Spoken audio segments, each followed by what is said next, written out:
উপজেলা পরিষদ নির্বাচনে মন্ত্রী এমপি এবং কোনো প্রার্থীর পক্ষে নির্বাচনী প্রচারণা অংশ নিতে পারবেন না মর্মে নির্দেশনা থাকলেও সুবর্ণচর উপজেলা পরিষদ নির্বাচনের তফসিল ঘোষণার পর নিজ ছেলে আতার ইশরাক শাবাব চৌধুরীর পক্ষে সরাসরি নির্বাচনী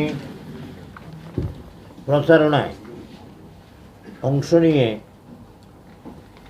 এবং নিজের ছেলেকে ভোট না দিলে উন্নয়ন বন্ধ করে দেওয়ার হুমকি প্রদান করেন একরামুল করিম চৌধুরী, যাতে সংসদীয় শপথ লঙ্ঘন করেন তিনি।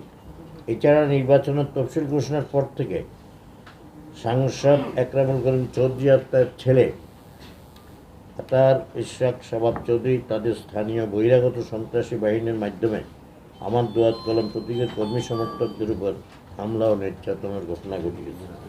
শুধু তাই নয়, মঙ্গলবার রাতে আনারস প্রতীকের প্রার্থী এমপি শাবাব চৌধুরীর শ্বশুর শাহিন ও এমপির পিএস সুনীলবাবু ঢাকা মেট্রো গ 21 3289 নম্বর গাড়ি নিয়ে চরবাটা ইউনিয়নের কাজল মার্কেট এলাকায় ভোটারদের বাড়ি বাড়ি গিয়ে কালো টাকা বিতরণ করে ভোটারদের প্রভাবিত করে। এ সময় স্থানীয় লোকজন তাদেরকে হাতে নাতে আটক করে ফেসবুক লাইভে ঘটনার দৃশ্য প্রচার করে আইন শৃঙ্খলা বাহিনীকে খবর দেয়।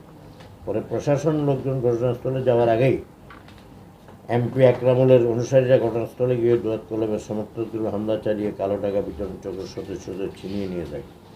এই ঘটনা পুরো জেলাব্যাপী আলোচিত হলেও তাদের বিরুদ্ধে কোনো প্রশাসনিক ব্যবস্থা নেওয়া হয়নি। নির্বাচনের 2 দিন আগ থেকে নির্বাচনী এলাকার সুবর্ণচরে পার্শ্ববর্তী কবিরহাট আশেপাশের এলাকার 5 থেকে 6,000 বহিরাগত সন্ত্রাসী ভাড়া করে সুবর্ণচরের প্রতিটি ভোট কেন্দ্রে প্রভাব বিস্তার করায় সাংসদ একরামুল করিম চৌধুরী, যাহা নির্বাচনে দায়িত্বপ্রাপ্ত আইনশৃঙ্খলা বাহিনীর প্রশাসনকে অবগত করার পরও কোনো ব্যবস্থা নেওয়া হয়নি।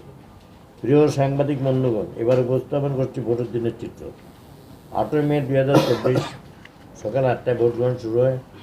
ভোট গণনার বেলা বাড়ার সঙ্গে সঙ্গে উপজেলার 40 নম্বর সর মহিউদ্দিন উচ্চ বিদ্যালয়, 41 নম্বর সর মহিউদ্দিন সরকারি প্রাথমিক বিদ্যালয়, 42 নম্বর সর মহিউদ্দিন এনএপুর সরকারি প্রাথমিক বিদ্যালয়, 47 নম্বর হাবিবুর বেসরকারি প্রাথমিক বিদ্যালয় বহুমুখী দুর্যোগ আশ্রয় কেন্দ্র সহ 9 থেকে 10টি ভোট কেন্দ্রে আমার প্রতিদ্বন্দ্বী প্রার্থী আনারস প্রতীকের কর্মী সমর্থকগণ ভোটারদের কেন্দ্রে আসতে বাধা দেয়।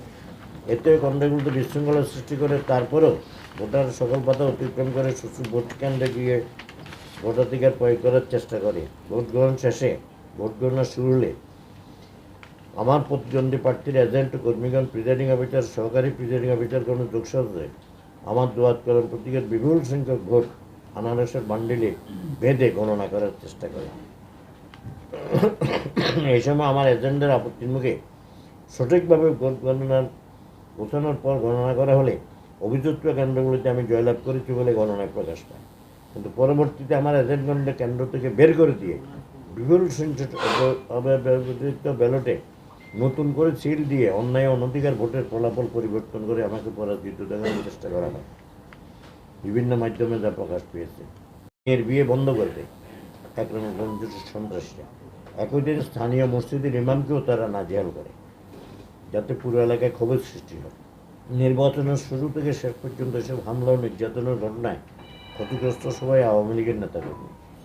এসব ঘটনায় সংশ্লিষ্ট প্রশাসন অভিযোগ দিয়েও এমপির প্রভাবের কারণে কোনো প্রতিকার মিলছে না, যাহা মাননীয় প্রধানমন্ত্রী বঙ্গবন্ধু শেখ হাসিনাকে আমি জানিয়েছি। সাংবাদিক বন্ধুগণ, আপনাদের জাতির বিবেক আপনাদের লেখনের মাধ্যমে উপযুক্ত ঘটনার সময় সঠিক চিত্র দেশ ও জাতির সামনে উন্মোচন করুন।